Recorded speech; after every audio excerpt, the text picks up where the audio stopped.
امام جعفر صادق علیہ السلام اللہ کی مخلوق کو غذا کے متعلق درس دے ہی رہے تھے کہ اتنے میں کوئی کہنے لگا، اے نواسائے رسول، حلال پرندوں میں سے کون سے انڈے کھانا جائز ہیں اور کون سے جائز نہیں؟ بس جیسے ہی یہ پوچھا گیا تو نواسائے رسول امام جعفر صادق علیہ السلام نے فرمایا، اے بندائے خدا، میں نے اپنے بابا، انہوں نے اپنے بابا، انہوں نے اپنے بابا اور انہوں نے اللہ کے رسول سے سنا کہ جن انڈوں کے دونوں اطراف ایک دوسرے سے مختلف ہوں ان کا کھانا جائز ہے، اور جن کے دونوں اطراف ایک سے ہوں ان کا کھانا جائز نہیں۔ یاد رکھنا،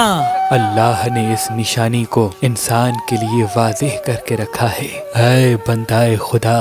اس زمین پہ ان قریب ایک زمانہ ایسا آئے گا جب انسانوں کی بیماری کی وجہ غلط انڈے کھانا ہوگی۔ وہ انڈے شفا سمجھ کے کھائیں گے، لیکن کچھ انسانوں کی ہوس اور لالچ کی وجہ سے انڈوں میں ملاوٹ اور زہر کو ملایا جائے گا، اور یوں انسان اپنے ہی ہاتھوں سے بیماری کو خرید لے گا، بیماری کو خرید لے گا، بیماری کو خرید لے گا۔